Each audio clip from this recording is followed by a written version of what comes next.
Պաշտոնյաները հայտարարում են. Տևական ժամանակ է լրատվական տեղեկատվական դաշտում Ռոբերտ Քոչարյան, Սերժ Սարգսյան փոխհրաձգություն է։ Շախմատային լեզվով ասած կողմերը միմյանց դեմ են հանել թագավորին ու թագուհուն եւ Մամիջանյան Խամոյան զույգը ամենօրյա ռեժիմով գրառումներով ու հայտարարություններով փորձում է սեփական առաջնորդից կերտել թագավոր, հակառակ թևի առաջնորդին դարձնելով էլի շախմատային լեզվով ասած պեշկա կամ շարքային զինվոր։ Ինչևէ նրանցից յուրաքանչյուրը փորձում է մյուսին առավելագույնս սևացնել կամ չեզոքացնել, իսկ հանրությունը սպասում է այս ամենի հանգուցալուծմանը կամ այլ կերպ ասած դուելին։ Հայկական ժամանակի հետ զրույցում քաղաքագետ Ստյոպա Սաֆարյանը սակայն նշում է, որ պետք չէ հավատալ այդ տեղեկատվական աղմուկին եւ որ Ռոբերտ Քոչարյանի ու Սերժ Սարգսյանի միջև լուրջ կոնֆլիկտ երբեք չի եղել ու չի էլ լինելու եւ այս ամենը ընդամենը բեմականության մաս է։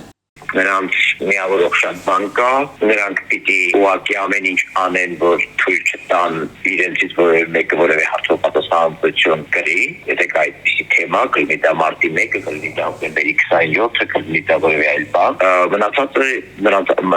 հարաբերություն միշտ եղել է ուղղակի ազդեցությամբ փողի ֆինանսների բաժանման տիրույթով, թե ում ինչքան պիտի,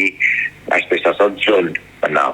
եւ ով ինչ չափով տիրապետում իրավիճակի։ Քաղաքագետը նկատում է Քոչարյանն ու Սարգսյանը սիամական զույգեր են եւ ունեն մեկ մարմին, մեկ պորտալար, որը ձգվում է բոլորին հայտնի ուղղությամբ։ Նրանք ծնվում են նույն տեղից, նույն աղբյուրից, նրանք ունեն մեկ մարմին, նրանք խոշոր առումով նույն կենտրոնի, պես ասած, հաճախորդներն են եւ նրանք չեն կարող իրապետել։ Սաֆարյանի համոզմամբ Գյումրու նախընտրական փուլերից սկսած այս ուժերն ու անհատները թատրոն են խաղում, յուրաքանչյուրն իր լսարանին համոզելով, որ ինքն ավելին դիմադիր է եւ մյուսի հետ կապ չունի, ընդհակառակը վիճելի հարցեր ունի։ Նրանք նաեւ յուրօրինակ տեխնոլոգիա կիրառեցին Գյումրիում, ցույց տալով թե իբրև թե վիճված են, թե իբրև թե կռված են, փորձելով ձայներ իրենցով ավելացիության, տարբեր այսպես ասած ճակատներ ձևավորել, որպեսզի Սերժ Սարգսյանի համակրողները Սերժ Սարգսյանի ուժին ձայն տան, Ռոբերտ Քոչարյանի համակրողները Ռոբերտ Քոչարյանին ձայն տան, այլապես որտեղ նրանց միավորումը կարող էր նաև ձայներ կորցնելու խնդիր առաջացնել։ Դրանք գնացին տարբեր շահություններով, կրկին էլի նույն Մարտուն Գրիգորյանի քրեների հետ կապված ուղղակի սակարկության խնդիր է։ Խոշոր առումով նրանք որևէ այլ կոնֆլիկտ չունեն եւ գնալ վաղ թե ուշ գնալու են այդ ուրեմն գործարքի։ Նրանք ուղղակի փորձում են հնարավորություն օգտագործել մեկը մյուսին ավելի շատ իրենից կախման մեջ դնելու գործոնը կարևորելու համար, բայց նաև կարծում եմ ուրախ եմ, որ Գյումրիում չթողեցին այսինքն մետամասուն հավաքածեք տածում իշխանություն ձևավորի, նաև Ռուդաշինք ստեղության չկարողացած հաղթահարել, եւ երկու խնդիրը լուծել են եւ ուղղակի միմյանց փոխկապակցության խնդիրներն են լուծում։ Ստյոպա Սաֆարյանի խոսքով նրանք լավագույնս գիտակցում են, որ 2026 թվականի խորհրդարանական ընտրությունների արդյունքով նրանցից մեկը կարող է խորհրդարան չանցնել եւ հիմա պայքարում են արևի տակ իրենց տեղն ապահովելու համար։ Քաղաքագետը նշում է 2026 թվականին ընդառաջ, եթե նրանց խաղը չտապալվի, փորձելու են Գյումրիի սցենարն իրագործել նաեւ խորհրդարան ձևավորելու ժամանակ։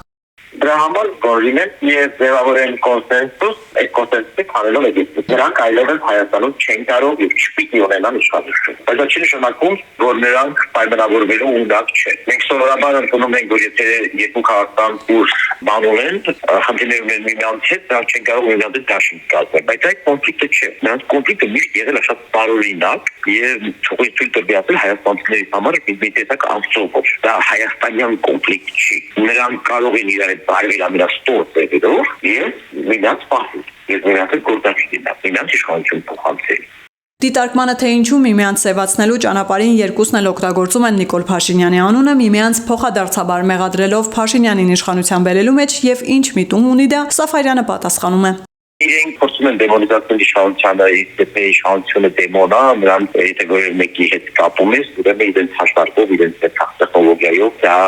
այսպես ասած իրենց արմատական ընդդիմադիր դիրքերն է ամրապնդում։ Իրանք ուղղակի ռադիկալ ընդդիմադիր դաշտում այսպես միակը լինելու, այսպես ցածր ինտենսիվության կոնֆլիկտ հասունացնել եւ փոխել խաղում։ Հարցին թե ում օգտին կարող է վերջանալ այս խաղարկային եւ կամ իրական հակամարտությունը եւ պայմանական հաղթանակի դեպքում որ ուժը կամ անհատն է հաղթող դուրս գալու, Սաֆարյանը պատասխանում է ցանկալի է, որ երկու ստեկ չհաղթեն, որովհետեւ երկու դեպքում էլ դա նշանակում է Հայաստանի Հանրապետության պարտություն։